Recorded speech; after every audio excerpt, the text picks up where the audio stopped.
the use of the word beauty in books that have been digitized by Google has decreased, like pretty dramatically. And it's aligned with this idea of like, well, functionality is king. Functionality is what matters. And as if people think about functionality and beauty as like two opposite things. Like, no, they're not two opposite things. Functionality is important, and actually beauty enhances functionality because it does make things easier to use, more approachable, more compelling to use.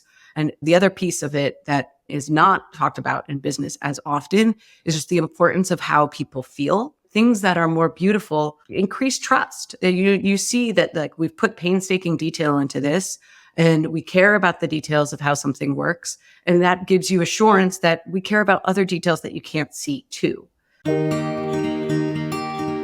Today, my guest is Katie Dill. Katie is head of design at Stripe, where she oversees product design, brand and marketing creative, web presence, user research, content strategy, and design ops. Katie was previously head of design at Lyft and head of experience design at Airbnb. She's built and led design teams at 3 different hyper-growth companies, seeing the team scale at least 10x, and 2 of which, Airbnb and Stripe, are some of the biggest and fastest growing companies in the world, and also the best designed products.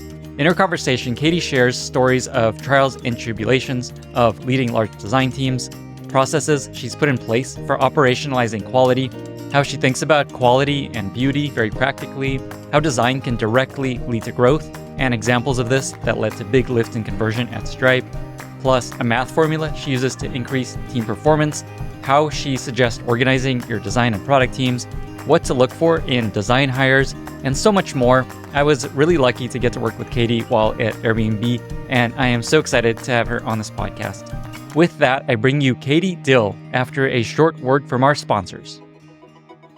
This episode is brought to you by Sidebar. Are you looking to land your next big career move or start your own thing? One of the most effective ways to create a big leap in your career, and something that worked really well for me a few years ago, is to create a personal board of directors, a trusted peer group where you can discuss challenges you're having, get career advice, and just kind of gut check how you're thinking about your work, your career, and your life. This has been a big trajectory changer for me, but it's hard to build this trusted group. With Sidebar, senior leaders are matched with highly vetted, private, supportive peer groups to lean on for unbiased opinions, diverse perspectives, and raw feedback. Everyone has their own zone of genius, so together we're better prepared to navigate professional pitfalls, leading to more responsibility, faster promotions, and bigger impact. Guided by world-class programming and facilitation, Sidebar enables you to get focused, tactical feedback at every step of your journey. If you're a listener of this podcast, you're likely already driven and committed to growth. A Sidebar personal board of directors is the missing piece to catalyze that journey. Why spend a decade finding your people when you can meet them at Sidebar today? Jump the growing waitlist of thousands of leaders from top tech companies by visiting sidebar.com/Lenny to learn more. That's sidebar.com/Lenny. You fell in love with building products for a reason, but sometimes the day-to-day reality is a little different than you imagined. Instead of dreaming up big ideas, talking to customers, and crafting a strategy, you're drowning in spreadsheets and roadmap updates, and you're spending your days basically putting out fires. A better way is possible. Introducing Jira Product Discovery, the new prioritization and road mapping tool built for product teams by Atlassian. With Jira Product Discovery, you can gather all your product ideas and insights in one place and prioritize confidently, finally replacing those endless spreadsheets. Create and share custom product roadmaps with any stakeholder in seconds. And it's all built on Jira, where your engineering team is already working, so true collaboration is finally possible. Great products are built by great teams, not just engineers. Sales, support, leadership, even Greg from finance.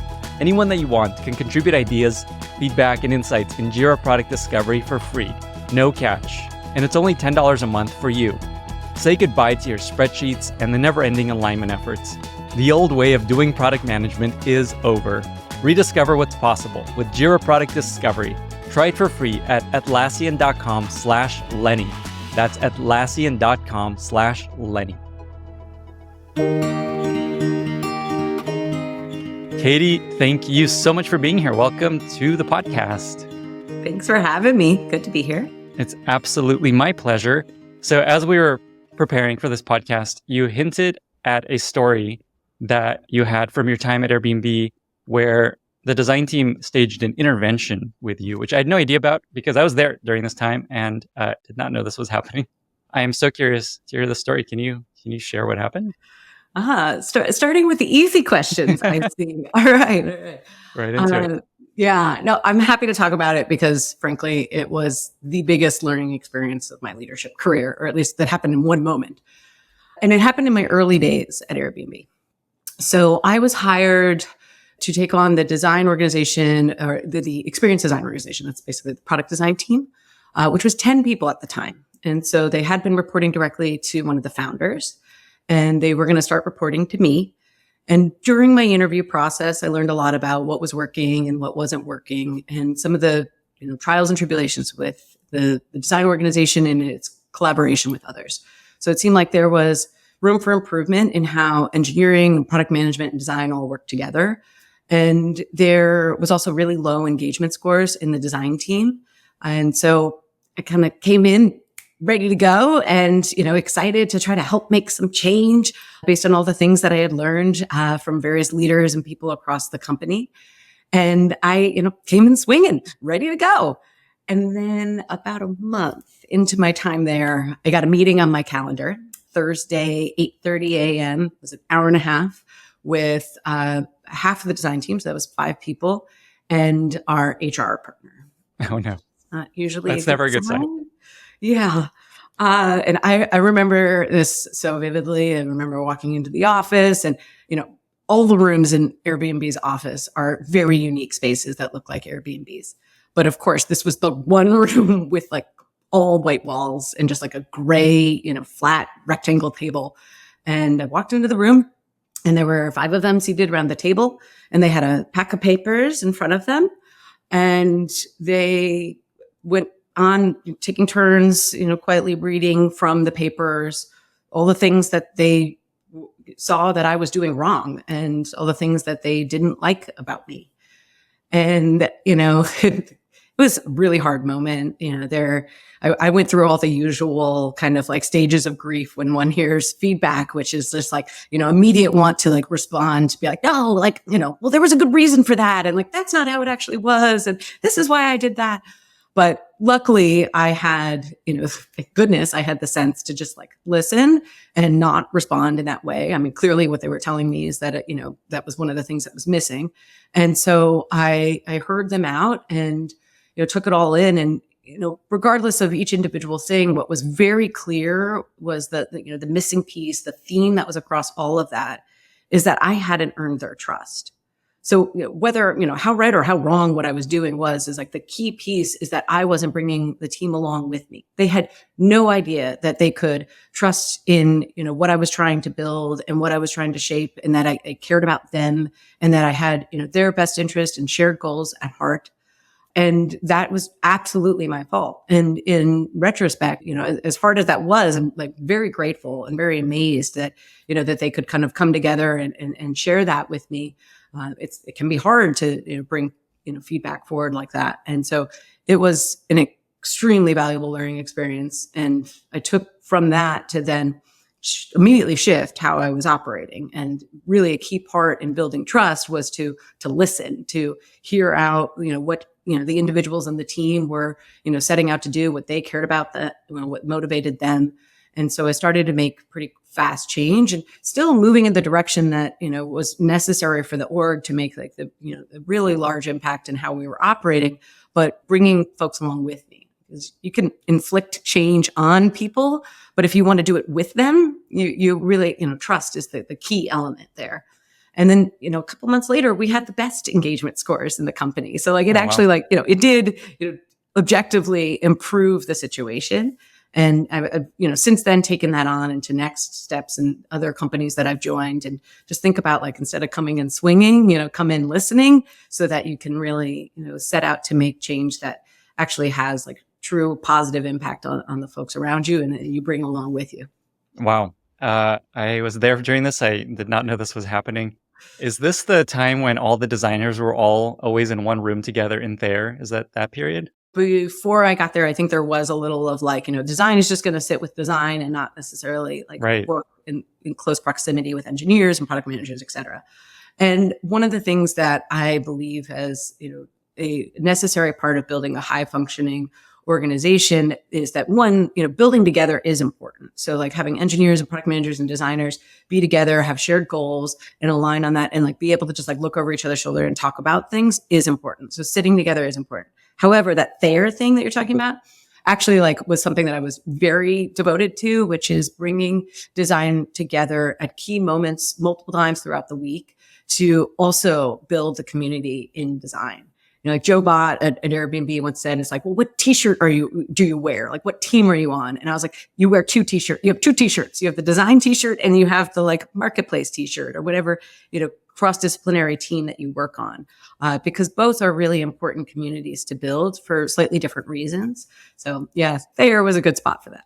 Zooming out a little bit, I think the elephant in the room a lot of times with design is this idea that I'd say most PMs, most founders intellectually understand the value of design, understand the value of high quality, but day to day, it's often not actually prioritized versus new features, new product launches, and partly because the ROI is just really unclear. If we spend another month making this more awesome and making this even more amazing design-wise, experience-wise, what is that going to get us? Clearly at Airbnb, design was highly prioritized. At Stripe, from an outsider's perspective, it clearly is. I'm just curious what you've learned about how to make the case for the ROI of design and just how Stripe and Airbnb and Lyft have done that. It's a great question. And I think this is like an age-old question that I don't know if will ever go away. And, probably because, the quality bar, keeps evolving and keeps rising. But I think first to like kind of level set before we, kind of dive into that, I would say that there are levels of quality, right? There is the does the thing work? Does it provide some sort of value proposition? It like executes on its job. Like that's like baseline quality. Next is that does it do it, exceedingly well? Is it like error free? Actually, maybe that's not even exceedingly well, but just like error free and it actually works in a well-rounded way. And then beyond that, like level 3, level 4 to level 5 does it exceed expectations and it does something that you weren't even seeking for as a user. And I do think the levels of quality should be based on user expectations. I don't believe that there are disciplines that just don't care about quality. I think it's more about that prioritization and kind of like what you talked about is just is it really worth getting something to that exceedingly well state? Or is it, what about just another feature, and getting that, being seduced by the chase of another feature versus actually, taking your features to a level of being great. That is hard. And I get it when, you look at your user base and they're all shouting from the rooftops for this additional feature. Of course you're going to want to prioritize that over something they've never asked for. And then the other thing would be you end up with you've got 3 things that you could possibly do to make perhaps, the next stage in your product development. 2 of them, you can measure and they're going to line up to business goals. And 1 of them you can't. Of course, that's going to be enchanting to want to go after the things that you can actually measure and that they're going to have that impact. But the companies that, know that quality is non-negotiable, it is, a long-term necessary aspect of what they build, don't play that numbers game, or that they, what they do is they recognize that it is absolutely functionality, but the quality of those features that is actually going to get to great usability, desirability in their product. And actually, I think it's kind of like an analogy for going to the gym or working out. I don't know about you, but literally every time I think to do this, there's a fight in my head of do I really need to work out today? Is this one day, going to give me 6-pack abs? Of course not. So why go? Why not just skip it today? But of course, then at some point, hopefully I realize that it's well, if I skip it today, what's to stop me from skipping it another day? And really in the belief of that these things can, it really does add up to a better outcome in the end. And so, a longer, healthier life. And so hopefully I get myself together and go to the gym. And I do think some of the best companies in the world, on the planet, think that way. And I recognize that our customers don't always ask for it. I mean, you might see it in, support cases, for example, clearly they don't know how to use this next step. And that is probably a quality issue. And that, they might be asking for, more improved features. But some of the levels of quality, the level 2 and 3 and 4, you might not get direct asked for. But I guess I'll, give you another analogy. Like if you don't have competition, that's fine, right? Like if you think about the first car, I'm sure that wheel was really hard to turn, and I'm sure that seat was not comfortable. And you could have any color you want as long as it's black, right? But like there was no competition. The competition was a horse, so no big deal. For cars today, it's like the stitching, the choice of the leather, the sound of the door, like these distinguish okay car to a high-end special car with higher value. And this is very much by understanding that how the details matter and how execution of quality will take it to the next level. And lastly, I'll just say that like I know there's this saying of like it's growth versus quality, but like quality is growth. And if you think about how you can make your product easier to use and more understandable, that will of course drive people to use it and use more of it and take, have a better experience with it that they'll, want to talk about with others. In fact, at Stripe, our growth team, I would say, is like pretty much maniacally focused on building better experiences because we've seen it tied directly to our business metrics. We have things that we've improved on in our onboarding flow, for example, to make it easier to understand the products, understand how they work for your different use cases, such that then we have seen activations increase because we've made these quality improvements that are just directly tied to growth. One of the biggest examples that I've seen of business impact through quality is actually in the checkout experience. So we've done research on the checkout experience in some of the top sites, e-commerce sites, and we found that 99% of the top e-commerce sites have errors in their checkout flow that actually hinder more impactful, more seamless, quicker checkout, and therefore higher conversion with their customers. And these small things, they're quality issues. They're just that if you really understand what a consumer is trying to get out of the experience, then you can make it better. And so we have been maniacally focused on that over many years, trying to make the checkout experience so much better for businesses and their consumers. So by improving the quality of the checkout experience through details small and large, we have seen a 10.5% increase in businesses' revenue from that, an older form of checkout to a newer form of checkout.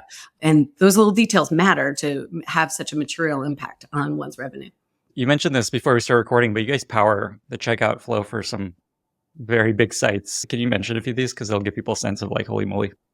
Yeah, Stripe is used by millions of businesses globally, small and large, from early stage startups to SMBs, larger organizations, and enterprises like Amazon and Hertz, Shopify, Spotify, X, which I believe you use. And the work that we do, it ranges. We have checkout flows. So when someone's paying online or in person, or we also provide a suite of financial automation tools so that you can run your subscriptions business and recognize your revenue and receive tax and essentially manage the complexity of the financial space through powerful tools that hope to make your job easier so you don't have to sweat the details of how these things work. I just want to follow this thread a little bit. You talked about these opportunities to improve the checkout flow through a design lens. You could also think of it from like as a product manager, I'd be like, oh, wow, let's just find all the things that people get stuck on and fix them. How is it that you see that from the quality design perspective versus like, oh, let's just move this metric and here's all the things that are stopping people? What would you say is the designer's lens on that, if there's anything there?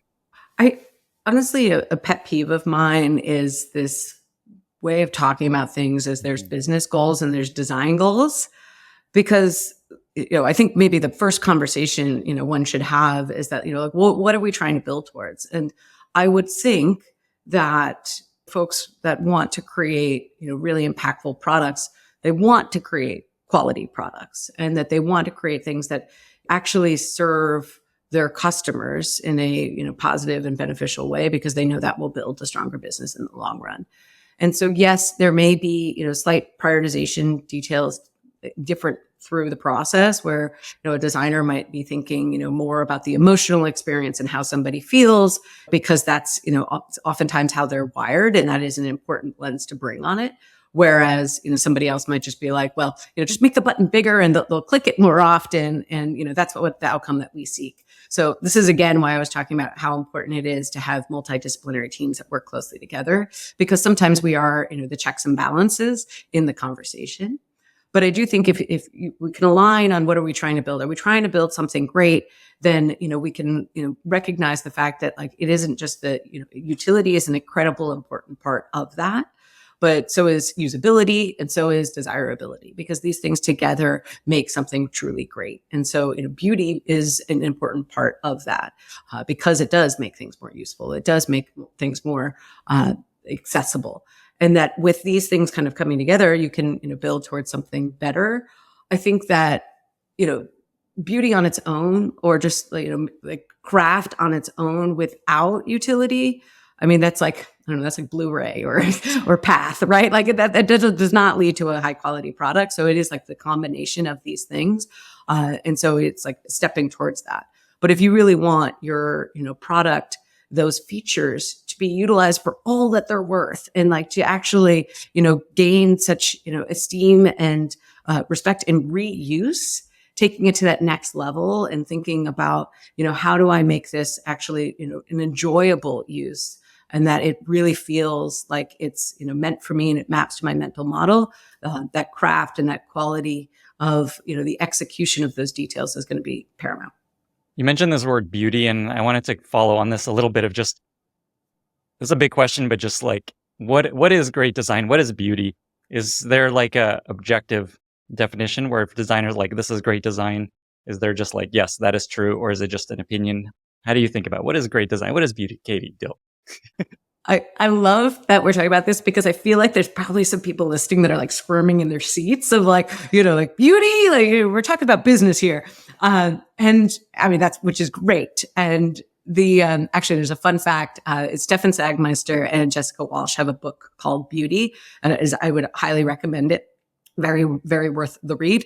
But one of the first things they talk about in the book is that from the 1800s to the 2000s, the use of the word beauty in books that have been digitized by Google has decreased, like pretty dramatically. And it's aligned with this idea of like, well, functionality is king. Functionality is what matters. And as if people think about functionality and beauty as like two opposite things. But what the whole book talks about is that like, no, they're not two opposite things. Functionality is important, and actually beauty enhances functionality because it does make things easier to use, more approachable, more compelling to use. And there is actually some objectivity to whether or not beauty enhances things. But if you ask, a wide audience, what color do they like more, or what, version of things do they like more? Like they tend to say the same thing because there is this like shared understanding. And, the other piece of it that, yes, I can imagine is not talked about in business as often is just the importance of how people feel. And, and a good example of how something looks and how something is structured and how that can translate to that. Also from the book Beauty, they mentioned that they studied the tweets that came from people that were traveling through Penn Station versus Grand Central. And if you've been to those places, I'm sure you know where I'm going with this, which is just like the people tweeting from Penn Station, it was just like more negative than the people that were tweeting from Grand Central Station that tended to be much more positive and optimistic. And so, the things that you create have this impact. And if you're thinking about like, I want people to enjoy using my product, I want them to feel, at home in our product. Of course, beauty is a part of it. And this matters deeply to us. And I know, as a financial infrastructure company in the B2B space, some may assume that doesn't matter as much, but it's actually a key priority for us because number one, things that are more beautiful increase trust. You see that like we've put painstaking detail into this and we care about the details of how something works. And that gives you assurance that we care about other details that you can't see too. And then secondly, it is easier to use, as I've mentioned. It gives better user outcomes. What we're trying to do is we're trying to equip businesses to make the right decisions to be more successful at what they do. And by, bringing a interface or, our invoices or whatever it might be to be more beautiful and more easy to use and more trustworthy, that will lead them to better outcomes. Thirdly, I strongly believe beauty begets beauty. And so when, our business users or the consumers see, the beauty and the care and the creativity that we put into the things we deliver, then, that again reassures them of, just like the care that we put into them. And actually a perfect example of this, have you seen the show The Bear? I have. Yes. Okay, Great okay, example. all right. And I don't want no spoilers, but like all I have to say is peeling mushrooms. Do you know what I mean? Mm-hmm. Yeah. Such a good example. That someone just mentioned that same episode, recent podcast episode. Okay. All right. Well, it's that good. It's that good. And I wish I could remember which episode that was, but I think it was 7. I forget. But anyway. That's exactly right. Nice. Right. Okay. All right. Well, and then lastly, quality is a matter of pride. Beauty is a matter of pride. Like if we put that in, kind of care into our work, more people will want to work with us because they want to see, their time spent in the care for their craft recognized and utilized and see that can be, put together into something really impactful. And so, we really put that on a pedestal, because we know how much it matters to our users and how much it matters to the people that work with us. Beauty is an important part of it all. Amazing.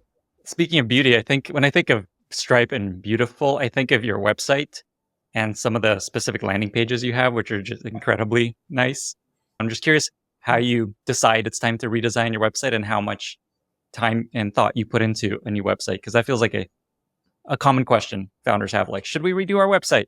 And it feels like you guys really think deeply about that. So I guess, is there anything there that you can share? Yeah, there's definitely a couple of things we could talk about in terms of like operationalizing quality, because the gravitational pull is to mediocrity, right? Like, it is very easy to fall into a path of a baseline where what is required to go to that next level where something feels truly great is certainly a lot of effort, and it's a concerted effort. And I will definitely say, like, we are a work in progress. We have not nailed all the things.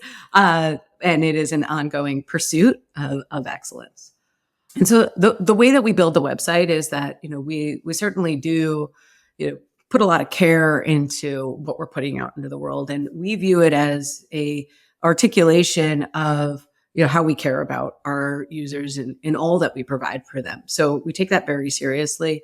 We try to kind of meld art and science. So it's the creativity of the work, but it's also just like the technical kind of power of the way that we show it. How we've actually operationalized the way we do that is that we have design and engineering and our product partners and product marketing work really, really closely on this. And actually, it's one of the few teams where all of these things report, well, not all of them, but most of those functions report into one place. So engineering and design actually all report up into the design organization when they work on the website. And together, they, like, quite literally, as we were talking about earlier, if we were physically together, they would be sitting side by side and, they're batting ideas back and forth because, the engineer on the team, has a great idea for how we could go about executing on it. And the designer on the team has another idea how to, push that a little further. And so that kind of rapid cycle of iteration is really, really powerful, especially when we're, trying to move quickly, but at an extremely high standard. That's super interesting. Is there anything else that you found to be really helpful in just operationalizing great design, craft, beauty, any processes, systems, frameworks?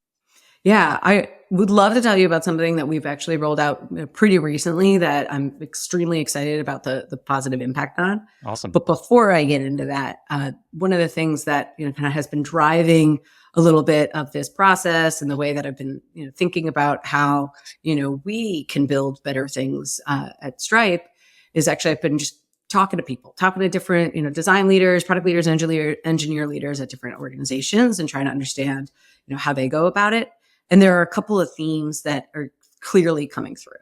Number one is that quality is definitely a group effort. You're sunk if you think that like you can just like hire some incredibly talented person and then and they'll do it. That'll be fine. The rest of us will do what we're doing and they'll do it. Or that it's just like one organization that's going to look out for quality, or QA is going to solve it all for you. It really does need to be, an organizational and a group effort.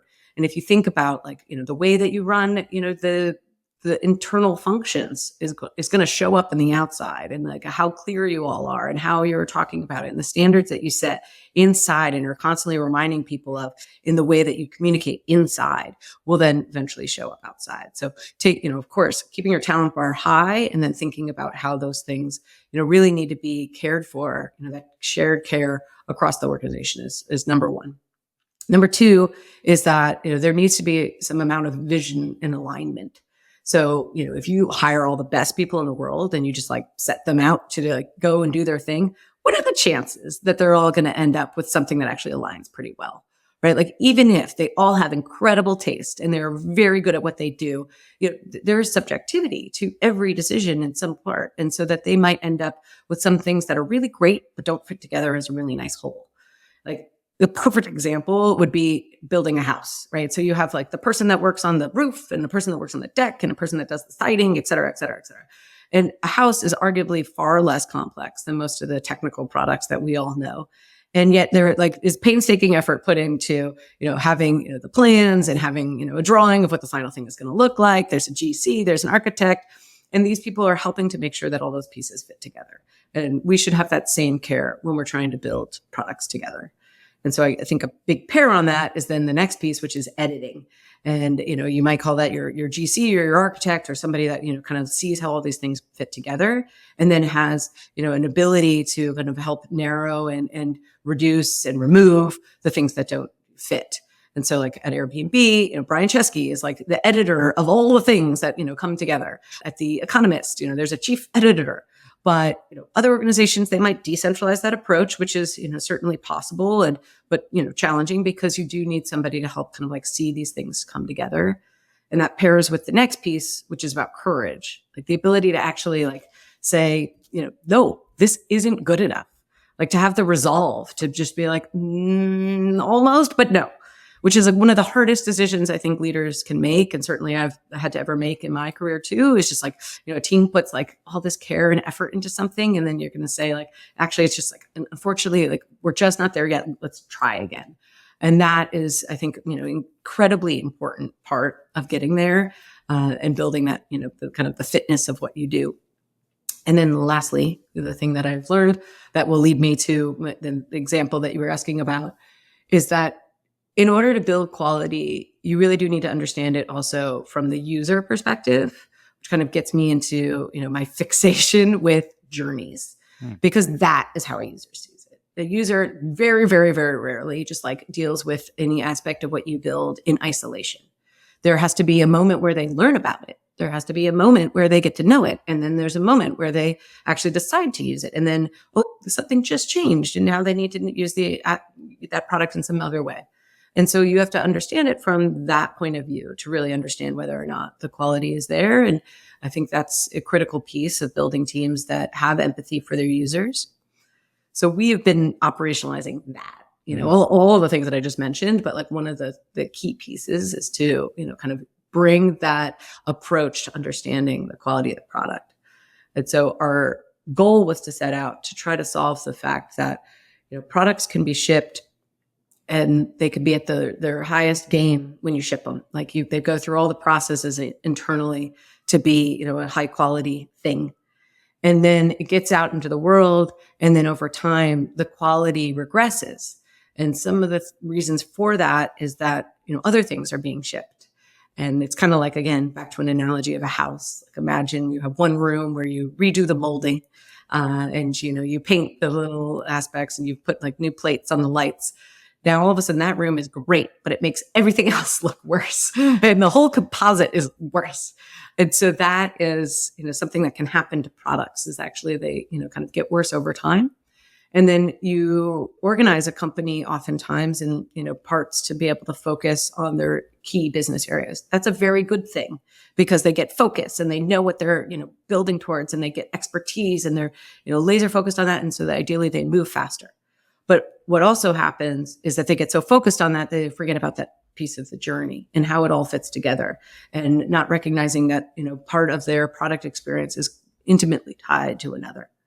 So what we did was we set out to, number one, increase the, kind of awareness and accountability of leaders to own their journeys. And so what we have established are, we started with 15 of our most important user journeys. 15 is, somewhat of an arbitrary number. It's a number that we can kind of keep track of, but also, has pretty good breadth, but is certainly not comprehensive of all the most important things.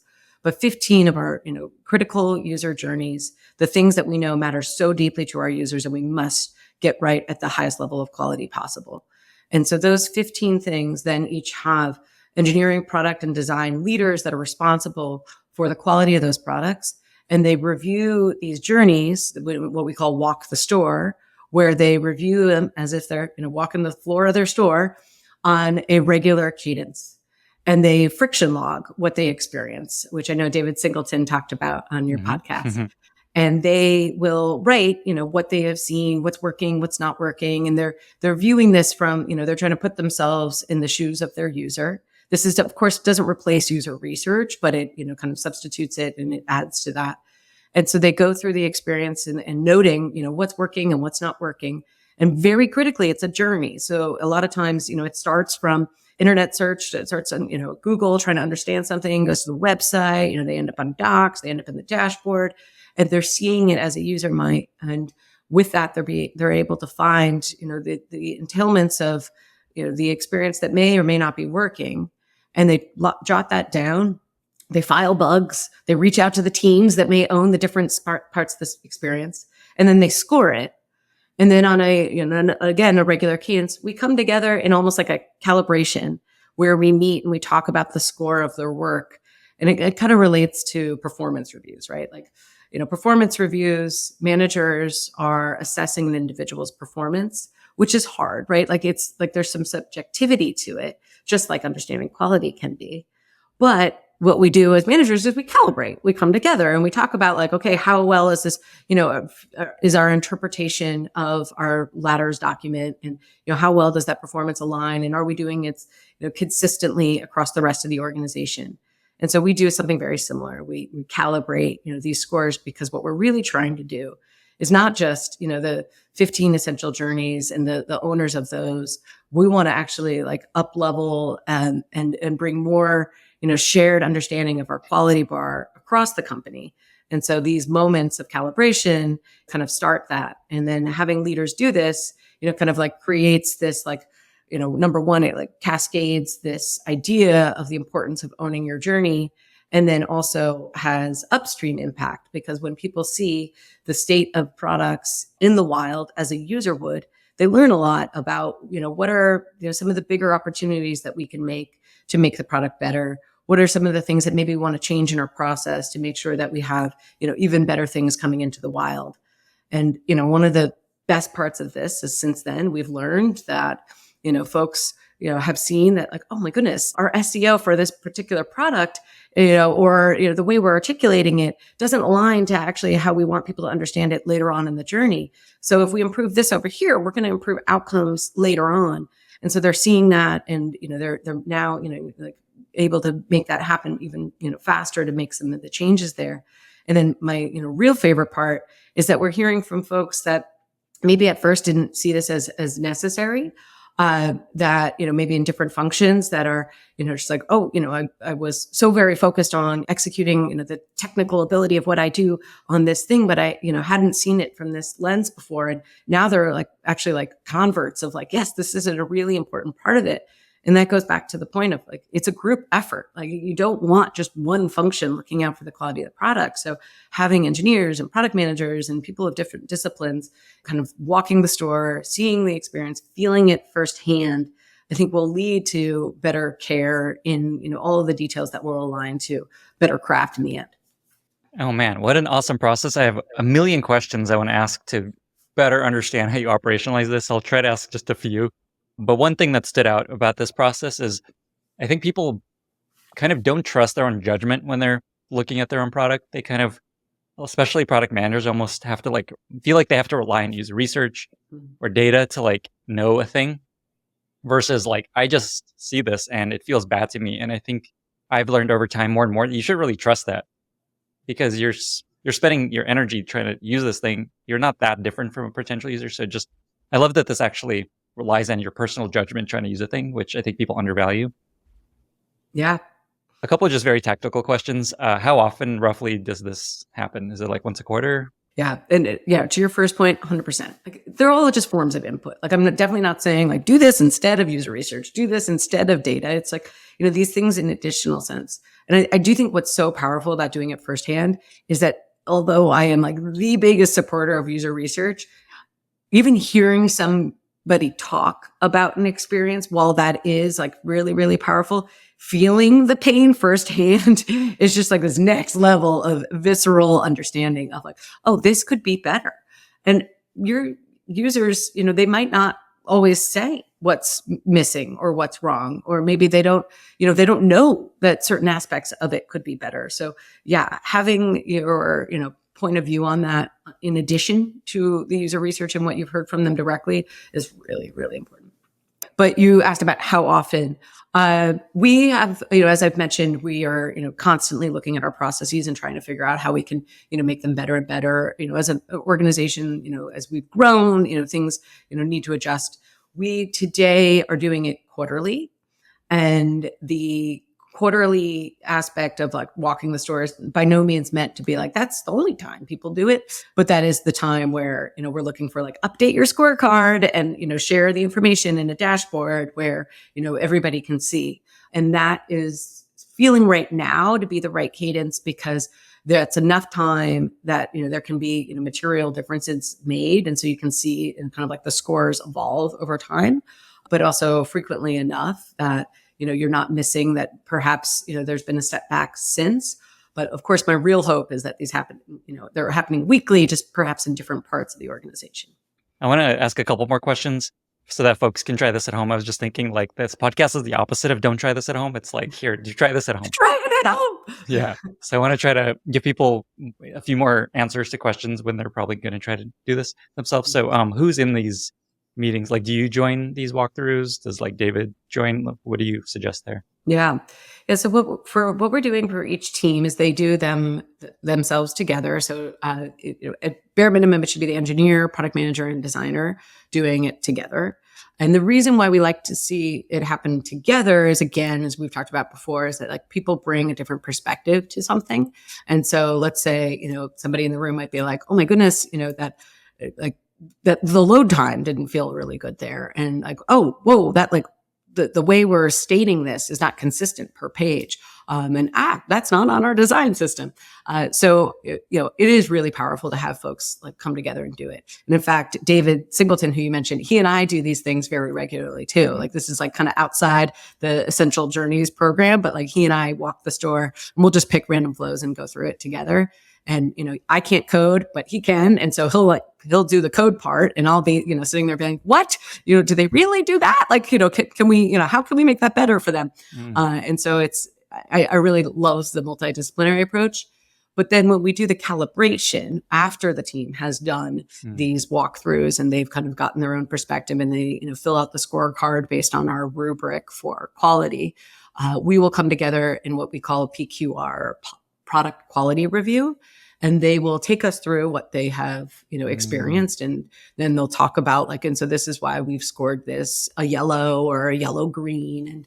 And then we might have a, conversation about that. It's like, well, actually, like that felt a little worse than, you've described it. And actually, like, I think that, we probably need to put more urgency on solving that. Or in some cases, it's like, actually, like that was pretty great. If you think about, what we're trying to, help somebody achieve at this moment, like that actually is really, hitting the mark. And so we will debate that there. And in those meetings, you'll have, yes, myself, David Singleton, Will Gabrick, who, leads product and business, and then various leaders from the organization that might be relevant to that area. We are trying to give people kind of like insight to what's happening across. So again, it's a multidisciplinary room. I'm trying to keep it, not too large, because obviously it can be, hard to have discussion. But it is very valuable to make sure, again, that we have, the perspective of product marketing and the perspective of engineering and the perspective of product in the room as we discuss what our quality bar is. Awesome. Okay. That makes a lot of sense. In terms of scoring, are you scoring individual steps of these journeys, or is it yellow for like segments? What are you scoring? The way the rubric works is so that, and we have a template for the friction log. So people fill out a friction log and it'll be like screenshots and then what they experienced. And then there is a, kind of a tool to tag for each kind of moment. It's like, oh, that was a nice touch, or, oh, that is, not great. We should consider a fix, or different levels of kind of severity of like, oh my gosh, P0 bug. We need to fix this right now. So they'll tag for different moments in the journey. And then there is a summary score at the end, which is based on a rubric that we have that talks about, the importance of quality from the point of view of usability, utility, desirability, and, actually going to that next level of surprisingly great. And then we'll ask them to score on a whole what they felt of these things. And then that adds up to a summary score, which we have also talked about the different ways of scoring. Is it a number-based system? Is it a letter-based system like A minus, B? We have landed on a color system because honestly, I think people can get a little tied around the axle on how you're measuring it. And like, to your point, and like, especially in subjective things, and it's just like, oh, it's like, well, is it really a 6 or is it a 7? And, we didn't want people to get a little too worried about, how does, like, it's not meant to be an objective quantitative score. It is qualitative. It is judgment. We hire people for judgment, so we want, them to bring that to the conversation. And so that's, how we chose the score, because we felt that would actually lead to, quicker, but like straightforward opinions and decisions. At a lot of companies, you have these reviews and the founders like share all this, like, oh, this is broken, this is busted. And as a product team, you're like, God damn it, we have these goals we got to hit. We have this roadmap, and now we're going to get 100 things that the founders like, you got to fix this. I'm curious just how you tell teams to take this stuff and prioritize it amongst all the other things they're going to do. Is it just up to them? Is there like, need to fix this? Anything you can share there about just like how to actually operationalize taking this feedback and doing something with it? Yes. Yeah, I've seen some organizations talk about, when they're doing planning, you do your OKRs for quarterly or half year or year or whatever, recommendations of like, 10% of your time should be spent on, fixing things, and 20% on growing things, and the rest on, keeping the lights on, whatever it might be. So yes, I've seen different companies, build a recommendation based on certain percentages of how they think teams should be spending their time. And we at Stripe think that, first and foremost is that, we have to make sure that folks are, number one, hired with the fact that they have great judgment and care for what they build, and they take pride in it. Like, that's like number one. And then, you can give a lot of trust to people based on that kind of commitment to building great things, that they will use that in their decision making. And then, of course, it needs to be very clearly advocated for at the highest levels of the company. And with that, I think that kind of like fuels people's thinking as they're building their plans. But there is iteration in the plans, and we do have multidisciplinary people, making the plans together. So it's like, oh, okay, are we advancing these features? Are we going to be building growth? And, is that, improving the quality as well?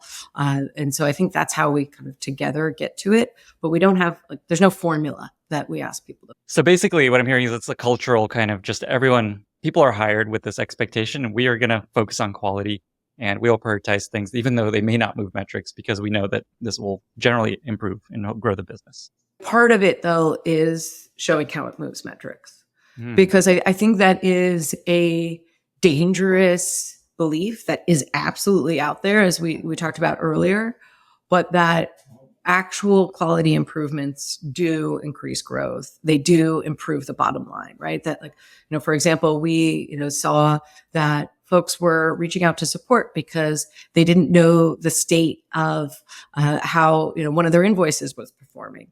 And when we dig in, we realize it's like, well, we had a button that like looked nice, but it wasn't super clear. And so they didn't know how to access the thing that they were trying to do. And so by improving that, we decrease the need for them to have to reach out, which is clearly not their, want, to have to like call somebody to, find the answer to their problem. And so with that, we made an improvement, and we, of course, improve the bottom line because of that. So I actually think that maybe one of the steps that somebody should consider in their organization is just like, you have those examples, like every company does, where quality leads to better business outcomes, and to talk about those and make them known, because I think it's actually a false belief that it's like one or the other. It's like, are we going to work on quality and it doesn't move the metrics, and where we do, some of them are longer term, and so you have to look out for a while to see that change, and the beliefs of your customers, or how often they're sharing your product, or how often they're succeeding in what they're trying to do. But some of them are short term impacts, and that is an important thing for people to be aware of, because it will give them ideas of like, oh, we could do this in our team too. We can have a higher quality product and actually move the business metrics. Is there anything you do in how you evaluate performance of teams that helps prioritize this sort of thing? So generally it's just like, cool, this team moved this metric by a ton. They're doing great. I guess, is there anything that you bake into performance evaluations at Stripe, especially for product teams, that help them understand and prioritize some of these things that may not obviously move metrics, other than just broadly, we believe great experiences are going to improve growth? Yeah. Well, I think one part is being clear on what impact means. Because I do think that in some companies, impact is like, okay, how, what business metric did I move and how much? And there are, certainly really important impact projects that folks can have that maybe they're multi-quarter, multi-year. And so, maybe you didn't move, this incredibly important business metric in one quarter, but actually like the work that you are doing is instrumental to the success of the business. So there's that. And then, like you said, there are perhaps, quality efforts that are harder to measure, or they're longer term, but they are still impactful. So I think number one is that, when you're thinking about how to come up with the rubric for how you're going to judge performance, is just like really honing in on what does impact mean, and then a lot kind of comes from that, and being able to celebrate and recognize great work happening, even when it's not necessarily materially moving that number. The other part of it is we have a levels and ladder system. So it's a document that's not meant to like lay out, like, here's the checklist of all the things you need to do, but it's, kind of a guide for this is what is expected in your role and at this level. And in these documents, we talk about the importance of things like quality, in that what we pursue is building these, things that are great. And another part of that is also the operating principles, which is kind of like the thing that we align on underneath all of these kinds of levels and ladders systems that we have. And our operating principles include meticulous craft. It is one of the things that is really important to us as an organization, is just like having that meticulous care for all that you do. Like whether it's like you're, designing the space that we work within, or that you're creating the API, or that you're building the interface, or that you're, talking to people on support calls. Like the meticulous craft is something that, is actually expected of everybody.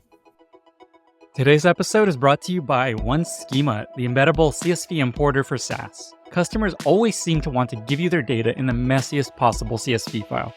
And building a spreadsheet importer becomes a never-ending sink for your engineering and support resources. You keep adding features to your spreadsheet importer, but customers keep running into issues. 6 months later, you're fixing yet another date conversion edge case bug. Most tools aren't built for handling messy data, but OneSchema is. Companies like Scale AI and Pave are using OneSchema to make it fast and easy to launch delightful spreadsheet import experiences. From embeddable CSV import to importing CSVs from an SFTP folder on a recurring basis. Spreadsheet import is such an awful experience in so many products. Customers get frustrated by useless messages like error on line 53 and never end up getting started with your product. OneSchema intelligently corrects messy data so that your customers don't have to spend hours in Excel just to get started with your product. For listeners of this podcast, OneSchema is offering a $1,000 discount. Learn more at oneschema.co/Lenny. I'm going to shift to a different topic, and this is just the last area I want to spend some time on, which is team building, leadership, that sort of thing. So you've led design at 3 hypergrowth companies. 2 of them, Airbnb and Stripe, are like 2 of the biggest companies in the world, and also just known for great design. And I'm just going to ask a broad question.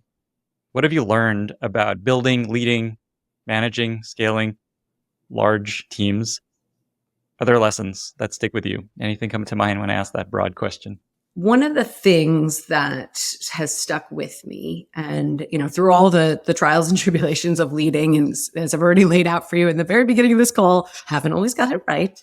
But one of the things that has been a clarifying force as I think about growing and leading teams, is actually something I learned at Airbnb when we were there together.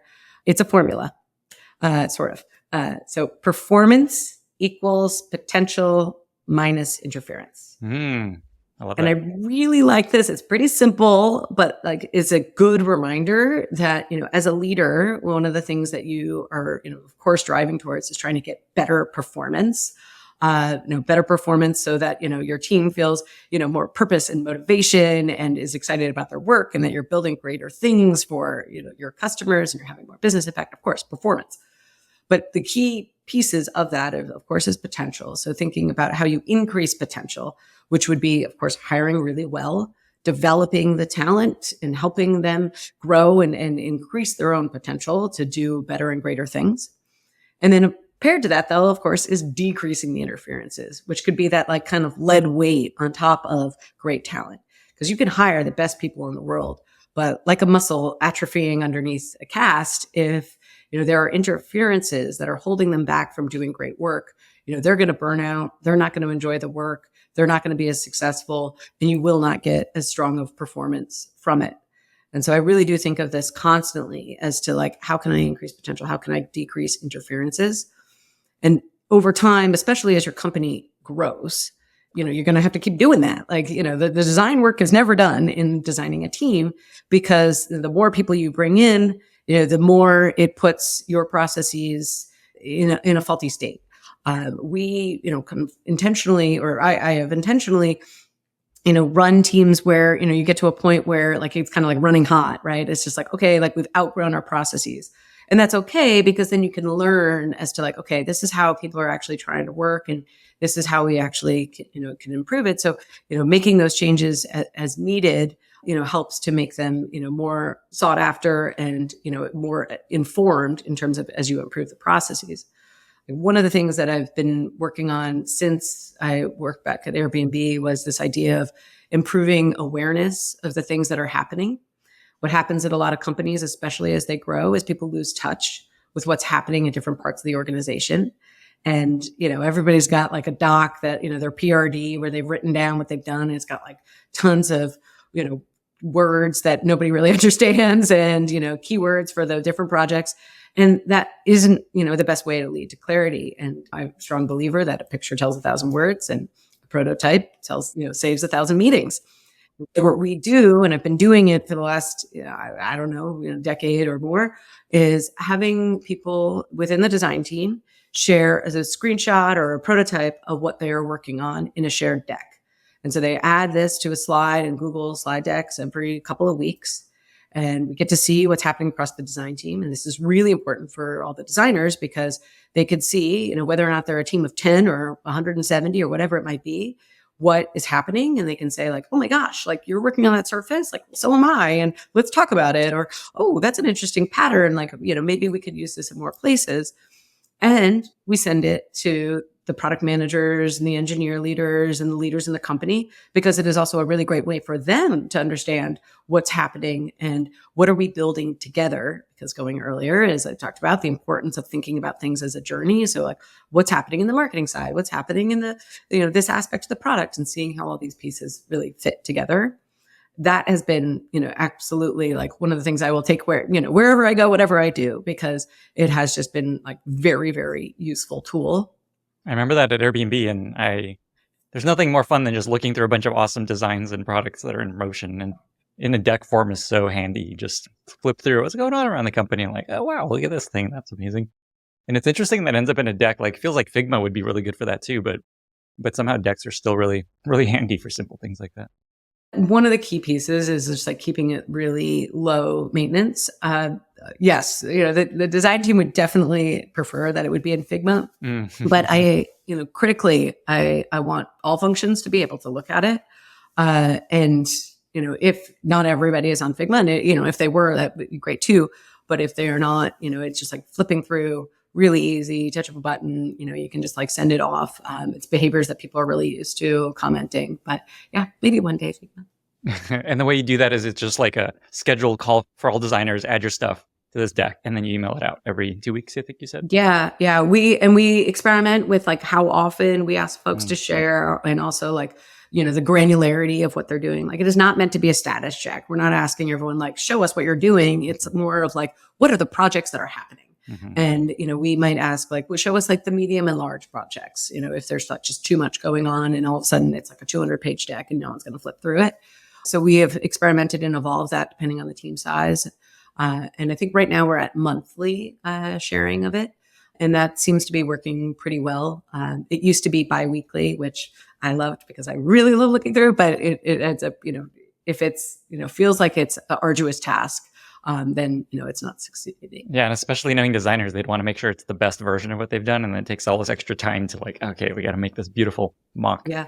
And that's actually another part of it that, is another benefit of, opening up the curtain a little bit of like, we do, certainly we have to take things seriously in terms of like, it's confidential work, it's work in progress, it's not ready to go live, we're not ready to, critique all the details about this. Like, we do need to make it very clear to folks that this is like work in progress, but also, that it is really beneficial to bring the work out, because what isn't great is that you get to the end of the project and people have worked tirelessly on it for some long stretch of time and then find out that like, oh my gosh, this is the same project that we're doing over here.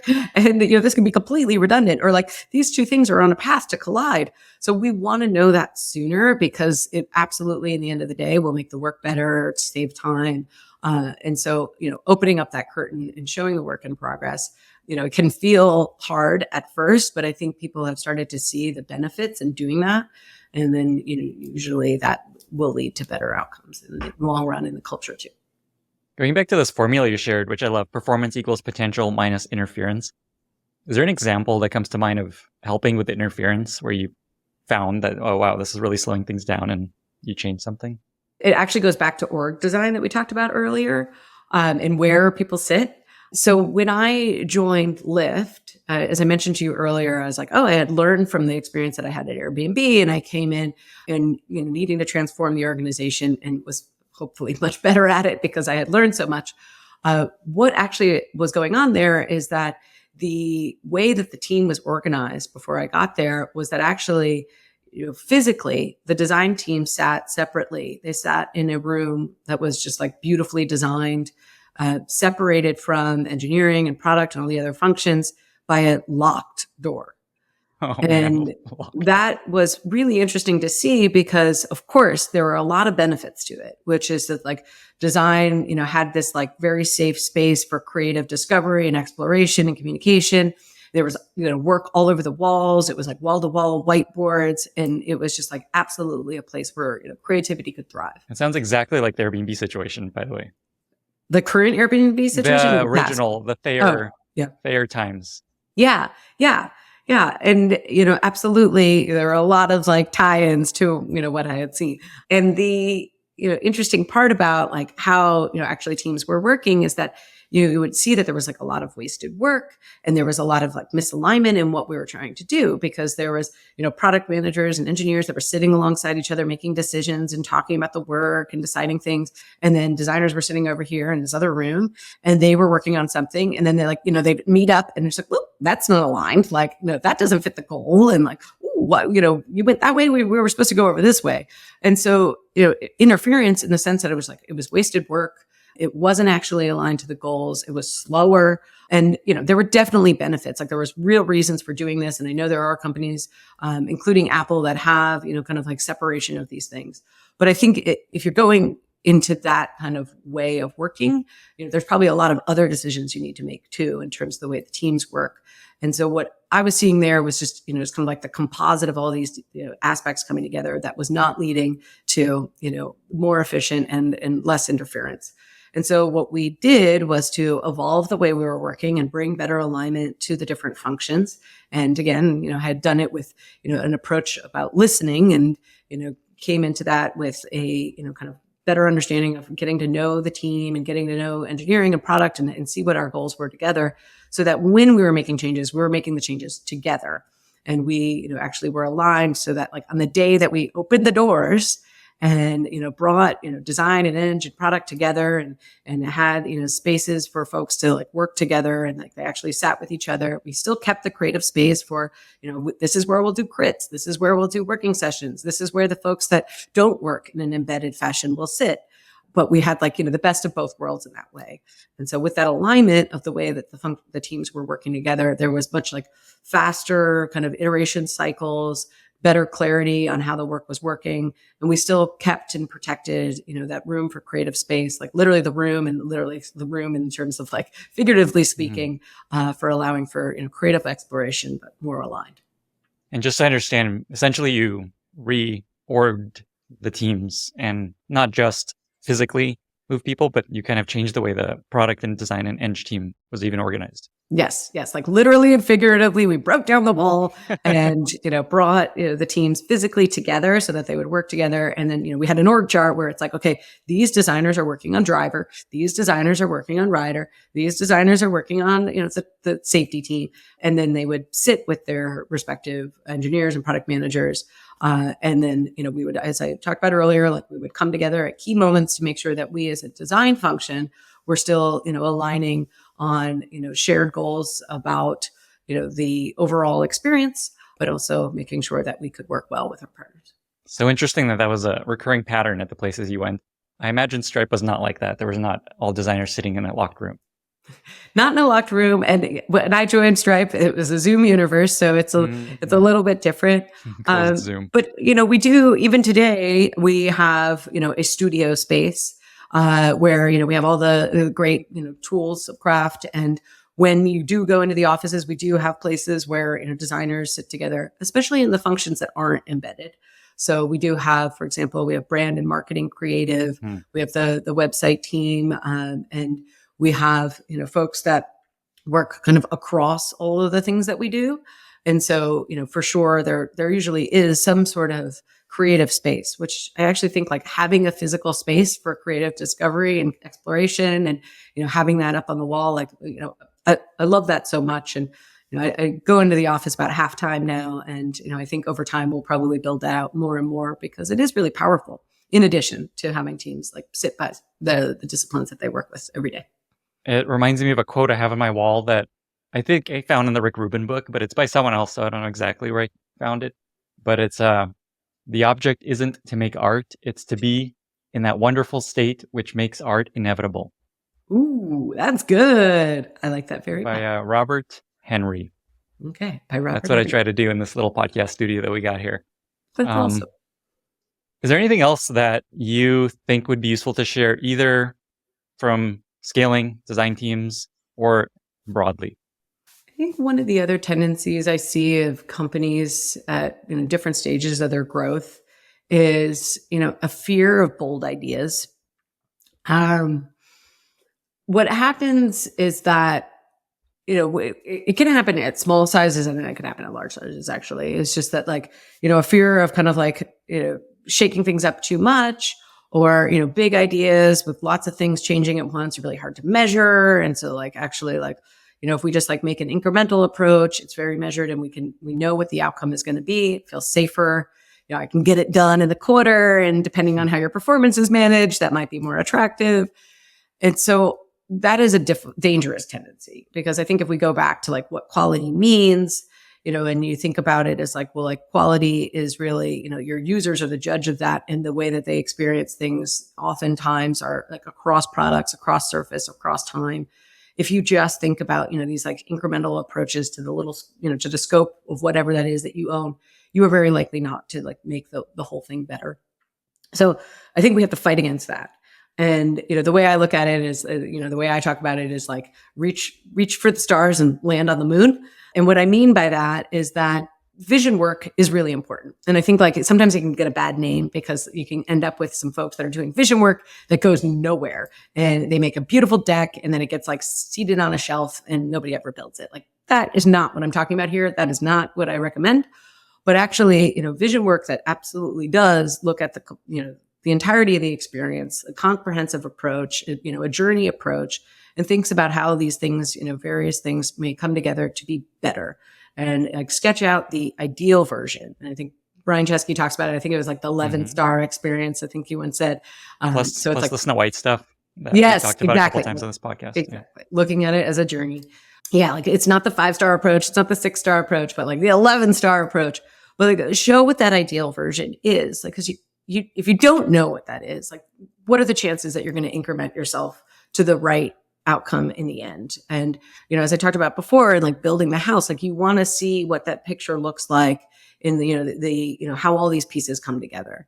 And I strongly recommend you want to see what it looks like in an ideal form, because you can always work back from that. And so it's like, okay, if this is what we want to get to, if this is what like our product is going to look like in 2 years, how do we get there? And what very likely is, it's a team effort, and various parts of your organization are going to have to own various parts. And, maybe we ship this piece first so that we can study it and learn and make sure that the data is good before we move to the next piece. Like, I'm not suggesting you have to ship the whole thing at once, but that kind of North Star lays out the process in a way that I think allows for, big risk taking in a way that is measured and thoughtful, and, actually also feels like progress as you step towards that, versus like, trying to like get there, day one and, likely, end up giving up. I love that. Reach for the stars, land on the moon. That could be a metaphor for so many things. Let me try to squeeze in one more tactical tip for people listening. If someone's hiring a designer, so someone that's not a designer, just a founder or product team, just like, what should you look for that may be a red flag, or something that you want to look for to kind of feel good that they're going to be a good fit? The key, I think, to keep in mind is, it's easier to teach tools and process than it is taste and character. So I would certainly, pay a lot of attention to that, kind of like their hit rate for, great judgment and great taste, and how they've honed that, even if, they're not very experienced, like just to like see, do they have that, natural inclination for great things. The other piece of it is that, certainly you want to find somebody with great talent for sure, and high craft. But you also want to find somebody that's humble, that like, folks that are really good at what they do aren't always. But humility is a really important part. I mean, I think it's a really important part for anybody on a team, because, if you're working on a team, you need to work together, and it is important that they have that respect and empathy and understanding and enthusiasm for the folks around them, but also the users. So, humility means that they're going to pay more attention to what the users are saying, and hopefully be curious about what's working and what's not, and strive to navigate these things to make it better. And then I guess the last piece would just be, hustle or chutzpah. I'm not sure exactly what's the right way to put it, but the design and the creative functions is it's the act of creation, and it's scary. It's like to take a blank piece of paper and propose something that you think is better is scary. To have the courage to say this is not good enough and we should do it again is scary. And so having somebody that has that kind of like courage inside them to fight for great is pretty important. And that hustle to like try to execute on that rapidly is of course essential as you're hiring at really any stage of company. And I guess lastly, I think you were asking in particular, like especially with younger companies or with startups. I think one thing that can be hard is like, do you hire a, more junior doer or a more senior, kind of like thinker or operator? It's like, if you had all the money in the world, like all of it. But I do think in your early stages, you probably do need a doer, but it is important to also have that kind of lens of, how do you build an organization that's user focused in the way that they operate and the way that they work together, and bringing, a strategy that will help to be user focused from the start. So, maybe a great way of doing that is kind of having like a more, senior leader, design advisor, and then a, kind of executor or doer, full time on the team. That's a really cool tip. On the craft and taste piece, a lot of times people don't have that themselves necessarily. Any tip for how to measure that? Is there, I don't know, a book you'd recommend, or trick, or is it just trust your judgment and like, does this feel great to you? It's contingent on like, what is the thing? What does the user need? So something that, is really great. Like, we do a lot of tools that like we strive to make them power tools for our users.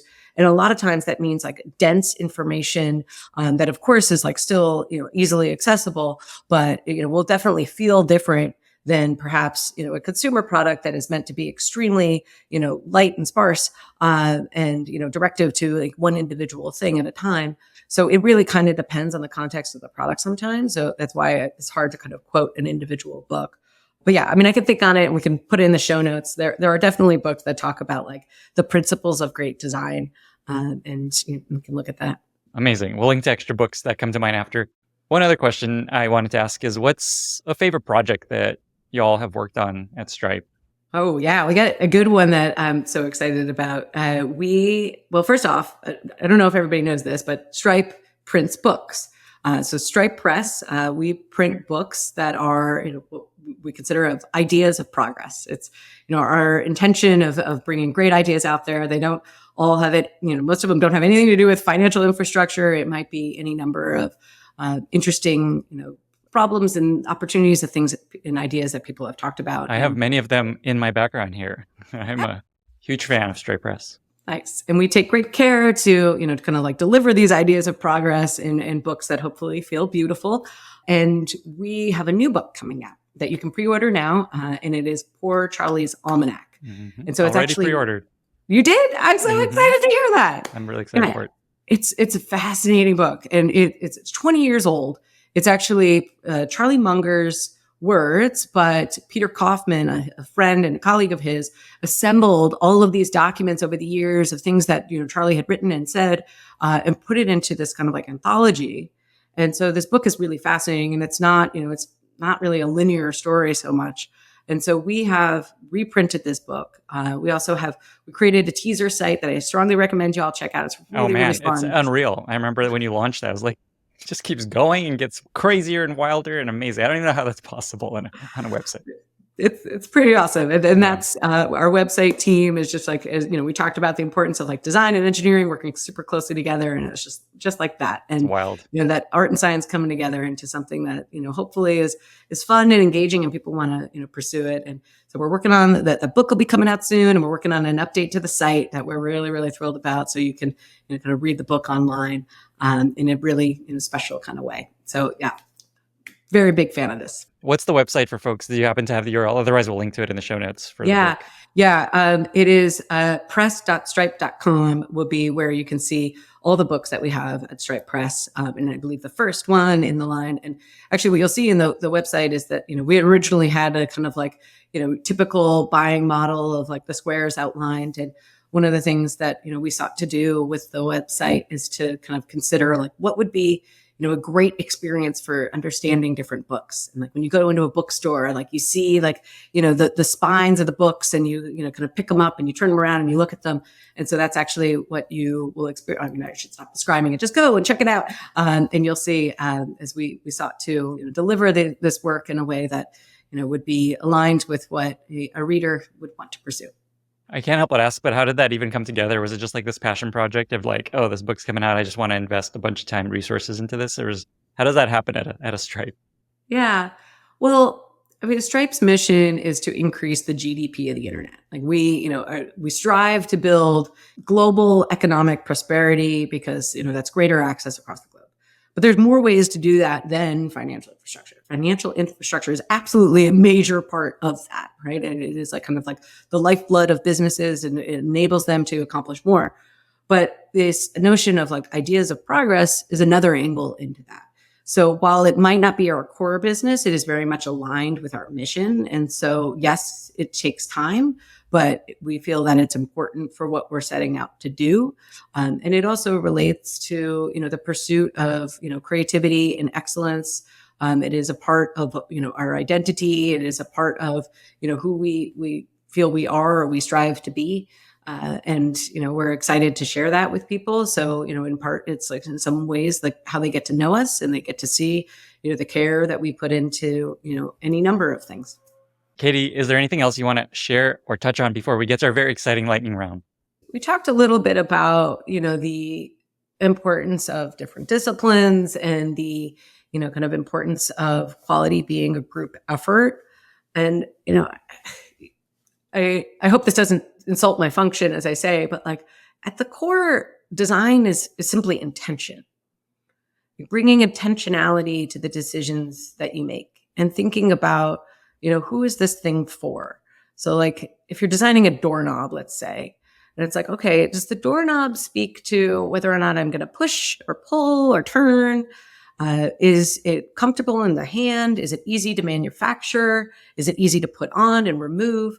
You'll see these are some of the intentional decisions one could make, whether or not they're a designer, an engineer, the product person, any old function can, put that intentionality. If you think about like, who is impacted by this? Who is using this? And that literally could be anything from designing a doorknob to designing your org structure to designing your strategy. Now, obviously, great design is also creative, and it also is demonstrated with great taste, for what is beauty. And so, of course, that's where, I would say that like design expertise of people that have these, creative skills and this great taste is, an incredible, important thing to, bring into the organization. But I think, day one, everybody can bring more care and intentionality. And I think that will result in better outcomes internally and externally in the long run. I think your podcast is a great example of great craft and great quality. Like I was just saying this to my husband the other day as I was talking about doing this. And it's just like your podcasts, there's like more usable learning per, minute than, most, like, I don't know if that's like a metric that you're measuring, but like, I love how you don't have your guests tell about their background, right? Because like when someone tells about their background, like that is interesting, but like, it's not really like usable information of like, oh, I can take this information and run with it and then bring it to my own team and make my work better. And so like you have clearly thought about that. Well, I don't know if that's why you made that decision. Absolutely. But like, that is exactly okay, it's great. And I also love, the way that you set these things up. You had said to me, in the thing that you sent me, it's just like, if it's not good, we're not going to ship it. And you said it in very nice ways, by the way. But like at first I had this like, oh gosh, like if it's not good, what if it's not good? But I also had this moment of like, oh, well, that's pretty great because if it's not good, he's not going to, embarrass me to the rest of the world, hopefully. And I love that because that was that courage that I was talking about earlier too, of that, like, you're not going to let bad go out because you know that each one of these little things will end up, leading to a belief of the level of quality of what somebody, can rely on getting when they listen to your podcast. And, again, like one workout isn't going to be a 6-pack, but like every one of those things, will end up leading to better, quality overall. So kudos to you. You're nailing it. It's so great. Wow. So great. Katie, what a nice way to end it. I really appreciate that. That's exactly how I think about it. Actually, you cracked my whole strategy of just making it as concretely useful as possible. I was actually on David Perel's podcast recently, and he had this really good way of describing this, which is exactly what I've tried to do, but I haven't put my words into it, of make it as useful as possible per minute without removing the humanity. And I realized that's kind of what I do is like, I could cut all the stories of everyone's backgrounds, but that sucks. So it's just optimize for value and concrete tactical advice, but also make it fun and human and interesting. Yeah. So thank you for the kind words. And with that, we've reached our very exciting lightning round. I've got a number of questions for you. Are you ready? I'm ready. Okay, let's do it. What are 2 or 3 books that you've recommended most to other people? One, How to Win Friends and Influence People. It's an oldie but a goodie. I forget how many years old it is, but many, many decades. Yeah, I think it was like in the 1930s. But yes, I mean, the cover is funny. You might be embarrassed to read it on a bus. I don't know. But the learnings from it, are timeless. And I've actually read it 4 times. Wow. And I always do for another because it is a great reminder of just like how important the way you articulate things are.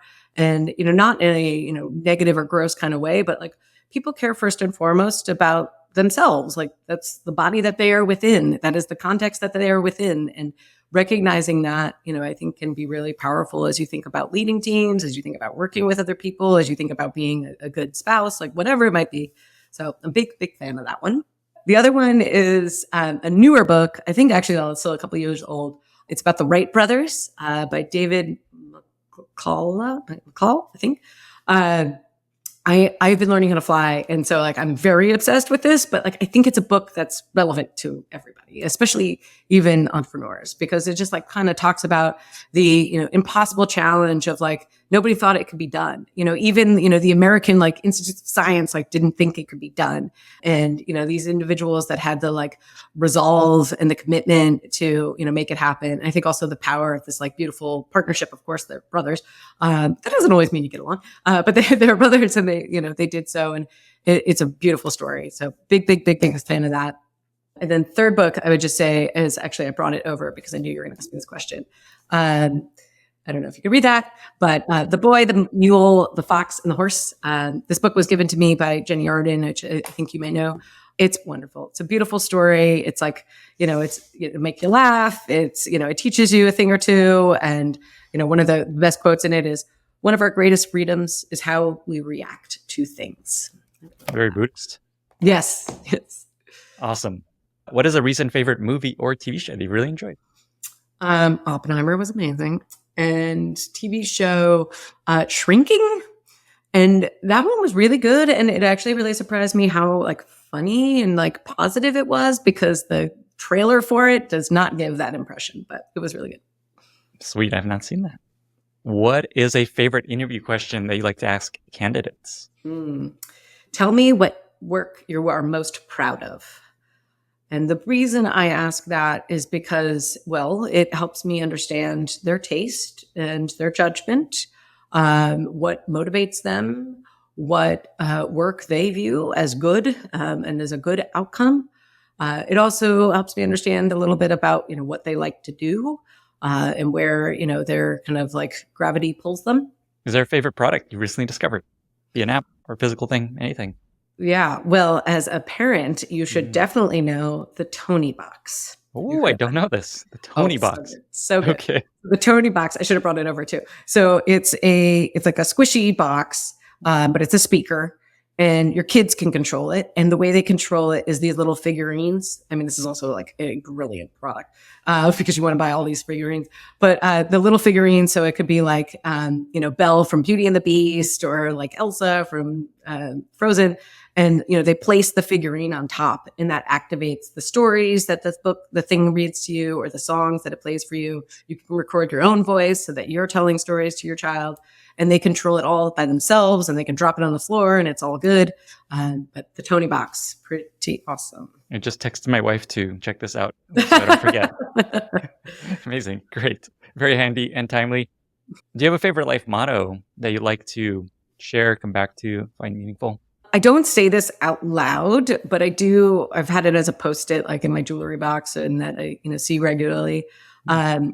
Tomorrow is today. And what I mean by that is that so often, I will like in my head be like, oh, I'll do that tomorrow. Like, oh, I'll eat better tomorrow. Oh, I'll think about that vision tomorrow. Oh, I'll, communicate better expectations tomorrow. And it's kind of like those like joke signs that like free beer tomorrow, because, very easily tomorrow just always moves on. And I needed to remind myself that like, it is now today. Tomorrow is now today. I love that one. I feel like I need to take all these mottos, which are amazing. I love this question that I just invented, and just put them all on my wall here in this office. Yes, that's a great idea. You should make a book of Lenny mottos. Oh man, the Tribe of Mentors version of Lenny's podcast. That's awesome. Is there a lesson that your mom or dad taught you that has really stuck with you, especially as a newish parent? Yeah, I think about this a lot. I am a mom of twin girls. And, I feel so lucky that my parents raised me to see that accomplishment is based on merit and hard work. And they never made me feel like, because I was small and that I was not as strong as, somebody, whatever it might be, that I wasn't able. And so like my dad had me, chopping wood and mixing cement as a young kid. And, that certainly led me, in one part to be a designer, but also, to be able to pursue leadership and be, even though sometimes I'm comfortable, like willing to be in the room where I am vastly outnumbered by people that, don't look like me, and, wanting to, or just like not letting that hold me back. And I thought about that the other day because I was riding in a Lyft to the airport. This was also at like 4 a.m. So it was like a really hard time to be in a Lyft to go into the airport. Mm-hmm. And the driver was telling me about his kids. And actually he had twins. It was one boy and one girl. And so we were talking about twins. And he's like, yeah, like my girl, she's my princess. And, my son doesn't understand why I don't let her take out the garbage and like why her job is to sweep. And, that's his job. He's like, I'm not going to let her take out the garbage. Like, and I was sitting in the back of the car wondering, like, should I tell him, like, you're screwing it up? Like, no, like, just because, she's a female doesn't mean that, like, she's not, able to do the jobs, even the hard ones and even the bad ones, like taking out the trash. I really do think that I'm so fortunate that, that was never the way that my parents were looking at it. And that, now today, I feel like that is very much a part of a little bit of my chutzpah and willingness to, kind of like step out there because I, hadn't been held back from those hard jobs earlier. Beautiful. Final question. You mentioned that you fly planes, and this is actually related to my last question. I guess one that I was going to ask if that's true. You mentioned it is true. Is there a lesson that you've taken from learning to fly and flying that you've brought into product leadership design? Anything come to mind? Yeah. First of all, learning to fly has been such an amazing experience because there haven't been many things in my adult life where you feel like yourself going from like knowing nothing about something and like being able to do something.